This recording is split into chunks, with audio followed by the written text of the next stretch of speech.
জন্য আমরা সবাই প্রস্তুত হয়ে গেছি। মেলায় মাত্র 2 দিন, এখন 2 দিনের মধ্যেই মেলা সেজে উঠবে, এখনও কাজ চলছে। তো তোমাদেরকে বন্ধু দেখাতে এলাম যে এখন কোথায় কীরকমভাবে কাজ কতটা হয়েছে আর কীরকম হচ্ছে। জগন্নাথ মহাপ্রভু আসছেন বলে কথা, তাই তো পুরো সাজগোজ চাই, নিজেকেও তৈরি চাই। তো আমি তো এখন 2 দিন আগের থেকেই একদম রেডি হয়ে গেছি জগন্নাথের মহাপ্রভু দর্শন করার জন্যে। আর রথ এসে যখন সেজে উঠবে তখন মেলাটা তো আরও দারুণ লাগবে। চারিপাশটা দেখাবো। এই দেখো, এইটা হচ্ছে মেন মন্দির। এখানে ভেতরে যে সাজ যা কিছু হবে সেটা তো পরে দেখাবো। ভাইরা কাজ করছে, কি কি হচ্ছে সেসবগুলো দেখাবো। আর প্রত্যেকটা স্টল কিন্তু খালি আছে, কিন্তু এইভাবে ভেবো না কি এত খালি থাকবে। পুরো স্টল বুক হয়ে গেছে, আর প্রত্যেকটা স্টলে নতুন কিছু এবারও দেখতে পাবে। চলো মেলাটা ঘুরিয়ে দেখাই। জয় জগন্নাথ। জগন্নাথ রথযাত্রার জন্য প্রস্তুত হয়ে গেছি আমরা সবাই। মেলা প্রাঙ্গণ প্রায় সেজে উঠেছে, এখনও অনেক কাজ বাকি আছে। মাত্র হাতে 2 দিন, এই 2 দিনের মধ্যে মেলা কিন্তু পুরোভাবে সেজে যাবে। এই মেলাতে প্রচুর স্টল হবে, প্রত্যেকটা স্টল বুক হয়ে গেছে। প্রত্যেকটা স্টলে প্রতিবারের মতো নতুন নতুন কিছু দেখতে পাবো। আর সত্যি তোমাদের তো ভালো লাগে, আমার তো ভীষণ ভালো লাগে। সেই জন্য আজকে দেখো আমি রেডি হয়ে গেছি, মনে হচ্ছে আজ থেকেই শুরু হয়ে গেছে। বৃষ্টি পড়া আরম্ভ মানে রথযাত্রা শুরু। আর রথযাত্রা জগন্নাথ মহাপ্রভুর আগমনের পর থেকে আমাদের প্রত্যেকটা ফেস্টিভ্যাল কিন্তু শুরু হয়ে যায়। সেইভাবে আমরা একটার পর একটা ফেস্টিভ্যাল শুরু করি। তো এই দেখো স্টলগুলোকে দেখাই তোমাদেরকে, চলো। হচ্ছে মেন মন্দির, আর এই চারিদিকে স্টল। এই স্টলগুলো দিকটাতে দেখো, স্টলগুলো সব সেজে যাবে।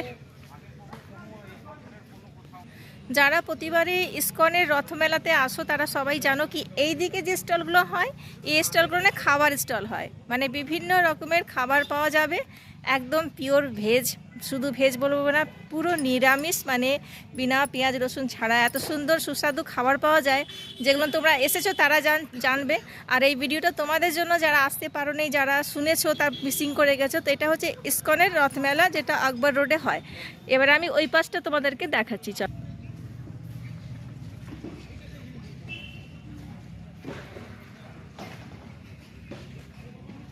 এই এরিয়াটাতে ইস্কনের স্টল থাকে, মানে বিভিন্ন ঠাকুরের পোশাক, ধূপকাঠি, সাজগোজের জিনিস, জামা কাপড়, অনেক কিছু পাওয়া যায় এই এরিয়াটার মধ্যে।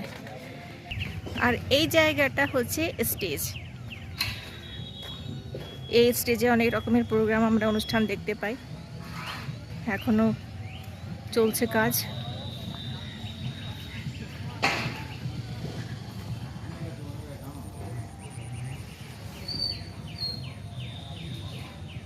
এটা হচ্ছে ইস্কনের রথমেলা ময়দান, আকবর রোডে আছে। আকবর রোডে এই জন্যে এই রথমেলাটা প্রতি বছর আমরা দেখি, আর এই বছরও দেখব। তো এখনও কাজ চলছে, মাত্র 2 দিনের পরে তোমরা দেখবে এই রথমেলাতে প্রচুর ভিড়, প্রচুর স্টলে নানা রকম বিভিন্ন রকমের জিনিসপত্র নিয়ে সব সেজে উঠবে। তো আমি আজকে এসে দেখাচ্ছি কতটা কাজ হয়েছে, কত কিছু হচ্ছে। তো আমি জাস্ট এদিকে হয়ে যাচ্ছিলাম, তাই আমি বললাম তোমাদের জন্যে একটা ভিডিও না বানালেই নয়, তোমাদের জন্যে এই দেখাচ্ছি কি ইস্কনের রথমেলার প্রস্তুতি এখনও চলছে। তাহলে বন্ধুরা রেডি হয়ে চলে আসবে, সবাই মিলে আনন্দ হবে এই রথমেলাতে। তো ভিডিওটা এখানে এন্ড করছি, দেখা হচ্ছে নতুন ভিডিওতে। জয় জগন্নাথ।